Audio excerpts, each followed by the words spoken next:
Pourquoi nous sommes là tous les deux? Parce qu'en décembre, Yael Braun-Pivet, présidente de l'Assemblée nationale, et moi-même avons écrit à nos collègues, président de la Chambre des députés d'Algérie et au président du Conseil de la Nation d'Algérie, pour simplement leur dire que ce qui était en train de se passer était inacceptable pour des démocrates et que nous appelions à nos collègues pour que Boualem Sansal soit libéré. Victor Hugo, qui fut sénateur, a écrit « Les écrivains ont mis la langue en liberté ». Et je crois que ce mot de Victor Hugo est extrêmement important. Aujourd'hui, un écrivain est emprisonné parce qu'il a pensé et dit la réalité telle qu'il la conçoit différemment. Merci à tous nos collègues parlementaires, députés, sénateurs, parlementaires européens, qui ont rejoint le comité de soutien à Boualem Sansal et qui se sont mobilisés pour demander instamment sa liberté. J'ai le souvenir, le 29 janvier, nous étions réunis au Sénat. Mais aussi pour dénoncer la tentation de le condamner à 10 ans de réclusion, une peine de mort qui ne dit pas son nom. Oui, on veut réduire au silence un homme qui est malade, que des simples considérations d'humanité et de cœur suffiraient à elle seule à faire libérer. On veut réduire au silence un écrivain éminent parce qu'il a mis la langue en liberté. Mais on veut aussi faire croire que le soutien que nous apportons relèverait de je ne sais quel esprit de nostalgie et de revanche que le temps suffit à discréditer et qui n'a plus cours en tous les cas de ce côté de la Méditerranée. Oui, notre soutien à Boualem Sansal est politique, au sens le plus élevé du terme, car il concerne la cité. Partout où un Français est incarcéré pour ses idées ou pour son art, il mérite la mobilisation de tous les Français et de tous les responsables politiques.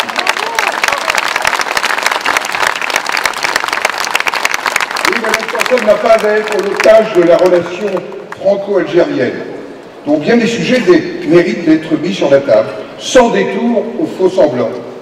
Boualem Sansal est devenu en lui-même une cause, et cette cause s'appelle liberté. Le silence et la peur qui paralysent sont l'antichambre de la condamnation. Il constitue une double peine pour ceux qui ne peuvent plus s'exprimer librement. N'oublions jamais que l'oubli est le vrai linceul des persécutés. Voilà pourquoi nous devons lutter contre la tentation de l'oubli. Alors, sans interpellation, sans exigence pressante, il est illusoire de penser obtenir une libération. On peut vouloir choisir ses interlocuteurs pour en exclure d'autres, privilégier le cours discret et feutré de la diplomatie à la mobilisation publique. Tout cela, malheureusement, est vain. Oui, parce que je pense que cette demande est juste et largement partagée. Sans votre mobilisation, Boualem Sansal ne sera pas libéré.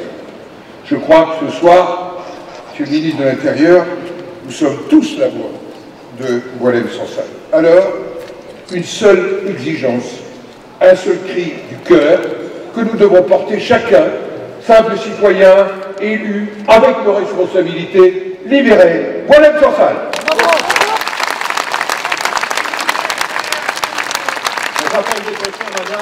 Pas trop loin, Président. Bonsoir à tous. C'est important ce que vous faites. Merci au comité de soutien de se mobiliser depuis le premier jour. Parce que moi je crois profondément dans une démocratie à la mobilisation des citoyens, à la mobilisation des acteurs associatifs et à la mobilisation des politiques. C'est finalement notre rôle à tous d'exprimer ce à quoi nous tenons par-dessus tout. Ce à quoi nous tenons par-dessus tout, c'est la liberté, cette fraternité, cette égalité qui sont dans notre devise nationale.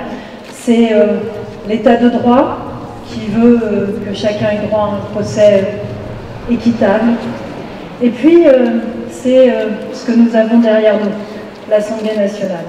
L'Assemblée nationale qui, singulièrement aujourd'hui, se mobilise pour des compatriotes qui sont détenus de façon arbitraire.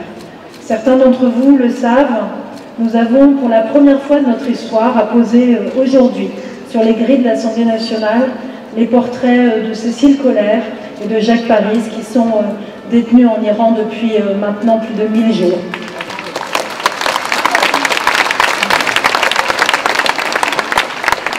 Et lorsque l'on nous interroge sur le pourquoi de cet affichage, je dis que l'Assemblée nationale, c'est la maison du peuple, de tout le peuple.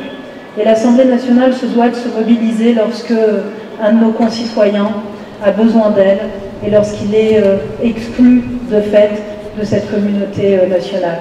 Eh bien, singulièrement aujourd'hui, nous nous réunissons pour un autre détenu arbitrairement, pour Boualem Sansal. Et c'est, je crois, par un hasard de notre vie et de ce qui se passe en ce moment.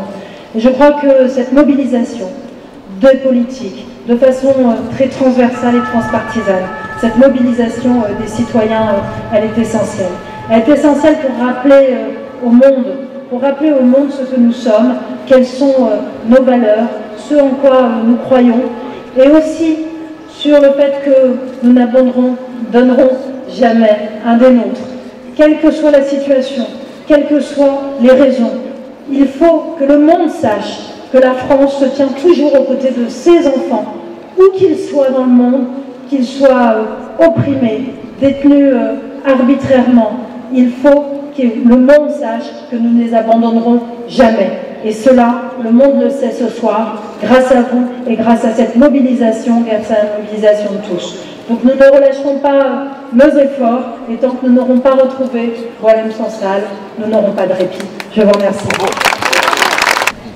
La représentation nationale dont nous sommes fiers, en la personne du président Larcher et de la présidente Yael Braun-Pivet, ainsi que le ministre de l'Intérieur, qui, je dois dire, a été d'un appui formidable.